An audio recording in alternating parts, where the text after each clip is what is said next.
Thank you for inviting me.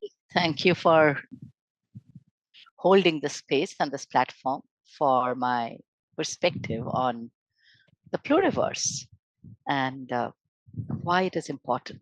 Yes, I've been writing about the pluriverse for a very long time, and you might almost say that I'm obsessed with this vision, and not only because it's a concept or a vision, because I firmly believe that's the way our world is. That's our reality. Our world is a pluriverse. It is not a universe, which was really a Eurocentric, hegemonic imposition. You, uh, it was an outcome of an imperial colonial project imposed on the rest of the planet as an idea of a one world where homogeneity and uniformity sort of took on this concept or took on this veil illusion of being the universal truth. Whereas our world is not just a single slice. It is a pluriverse. It is manifold. It is myriad. It is diverse. And it is made up not only of a single worldview, the Eurocentric Western one. It is constituted of multitudes of cosmologies, ontologies, and epistemologies, many of which we don't even know about, that exist in the peripheries and the margins and the crevices and the cracks that, are very often hidden from the mainstream, deliberately delegitimized, that go unseen, unheard, unacknowledged. And it has always been my passionate and very dedicated endeavor to sort of bring it all and lay it out in a way that enables people like me, people like you, people like all of us to envision this world beyond one story.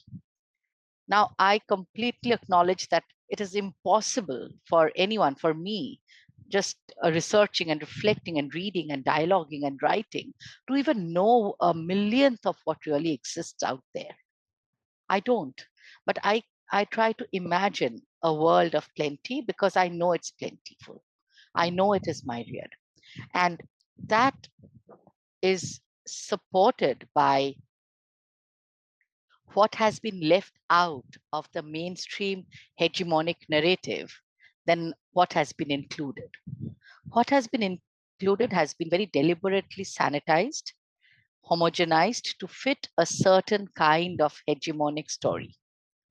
But when we go beyond the story, when we refuse to get entrapped by the dangers of a single story, a monomyth created by a handful of white men and imposed on the planet in various forms, as supremacy, as separation, as patriarchy, as colonialism, as imperialism, as neocolonialism, capitalism, neoliberalism. All of these are just a single lens imposed, and outside of that lie many, many worlds, many pluriverses, where many worlds coexist harmoniously, if allowed to. The word was very deliberately used by the Zapatistas in their decolonial vision of the future, where they actually rose up against NAFTA. And they said very categorically that it would be a death knell for their community and for the thriving of their way of life. So it is from that vision and from that use of the word pluriverse as a world, as the vision of a world where many worlds coexist in collaboration, in harmony, not in conflict and competition, that I draw inspiration, and my research has led me to believe and has led me to understand that our world is indeed pluriversal. That is our natural state. That is the way we are. So when I talk about reconstructing the pluriverse, it is literally about reclaiming the way we have always been before the deliberate attempt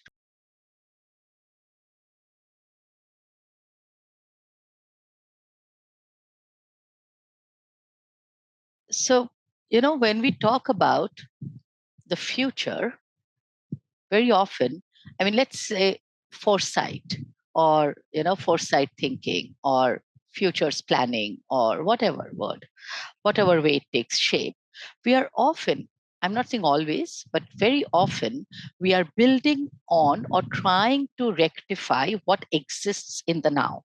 What currently exists, we are trying to rectify that, correct that, or build on that, or make it better, improve upon it incrementally or dramatically or drastically, whichever way.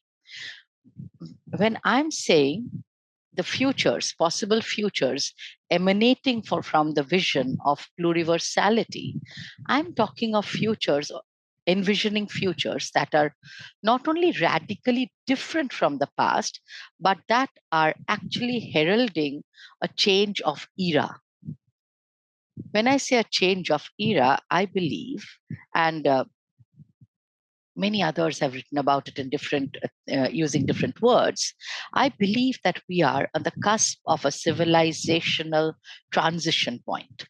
Whether you call it the great transition, whether you call it the turning point, or whether you call it the great turning, like Joanna Macy called it, I believe that we are at that that civilizational cusp where not only are the old beliefs, norms, values, narratives, paradigms are dissolving, but what is emerging is very, very novel, is something radically unimaginable, even maybe a decade ago. So, what has happened in this decade? If you look at the world around us, at first glance, everything seems to be collapsing. Endless wars, death, destruction, wanton destruction of the planetary habitats, wanton destruction of the ecology, absolutely unbelievable, eye watering inequality, total, it almost seems like apocalyptic, everything that is happening around us at a glance. Now, apocalypse, the word itself, also has an original root meaning in Greek, which meant revelation. So, apocalyptic is also a time of unveiling, lifting of illusions, of revelation. And I believe we are at that cusp where what was hidden is being revealed. The fractures, the fissures, the pain points, the cracks are being revealed to an extent where what is emerging is not only futures based on the past or incremental improvement, but radically, unimaginably different. And I'm not talking through, I'm not just being optimistic. Say that what I'm trying to say here is the possible futures, the vision arises not from sheer optimism, but also from seeing the patterns emerging, seeing the movements that are currently dotting the planet. If you look at the last decade, it has been literally a decade of movements. Movements across the planet, while the movements seem to be disparate, the causes of the movements seem to be very different for climate, for the farmers, for the students, for the women of Afghanistan. The movements at a superficial level seem to be very disparate and different, but at an underlying level, they are all very deeply connected in their vision and demand for worlds that are not based on supremacy, on colonialism, on patriarchy, on extractive capitalism, and on this vision of the world needs to benefit only a few. So those are the underlying motives, light motives running through all the movements dotting the planet currently. And if you connect those movements, I see them like a web of life, encompassing the whole planet, even as the planet itself is collapsing. And those movements nurture and nourish the seeds, literally the imaginal cells of the future. And if you put those imaginal cells together, the vision that emerges or the futures that emerge are very different, are radically, I would say, radically reimagined, democratic, participatory, relational. Most important is I would say the word is relational and non-dual. So we go from a hyper rational world imposed by the hegemonic narrative to a relational, non dual, interconnected, entangled world that arises from very different world visions, very different ways of worlding. And this worlding is not only human worlding, it is also of more than human worlding, where the more than human worlds is literally collaborating with us in this worlding. Donna Haraway called this the Terrapolis, a compost of communities. And that's what I see the possible futures as compost of communities, communities that are pluriversal, pluriversal in a way where many, many different ways of being and relating coexist in harmony. So the clash of cultures is a myth. It's a collaboration of cultures, cooperation of cultures.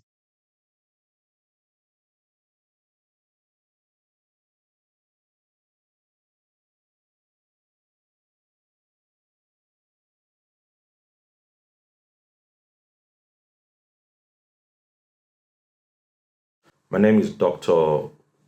Wilfred Ukpong, a French Nigerian interdisciplinary artist, practice based researcher, focusing on developing distinctive, socially engaged practice utilizing several interwoven mediums, including photography, film, sculpture, performance, architecture, installations, and creative workshop to tackle pertinent socio-political or environmental issues with community participation and interventions.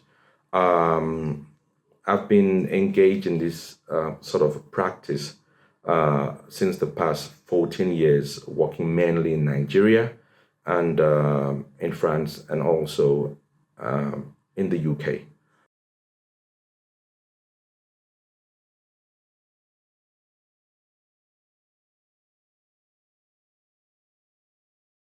Afrofuturism is built on cosmological metrics of the Black and African rational experience and beyond.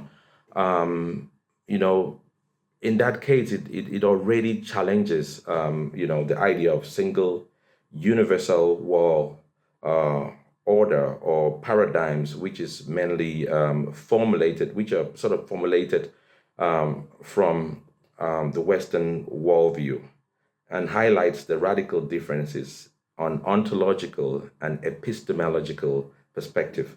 So each cosmology sort of involve metaphysics, which deals with nature of things, element of existence, and their relationships. Um, they sort of seek to understand within each cosmology. There is a kind of understanding of the origin and the nature of things and the scale and limit of so to say, indigenous knowledge within the cosmological system.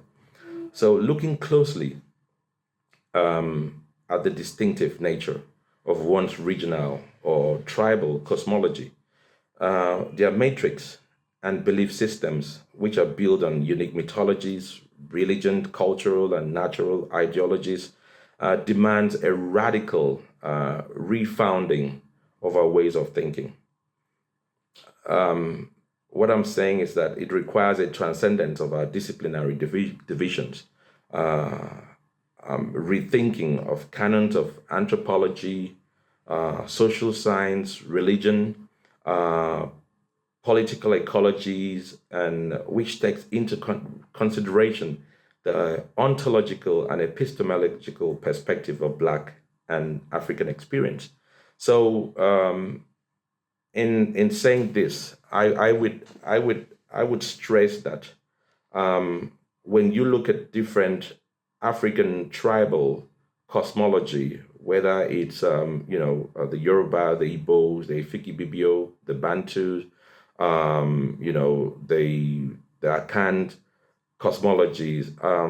Each of these cosmologies sort of requires different ways of thinking, different ways of being, and different ways of existence.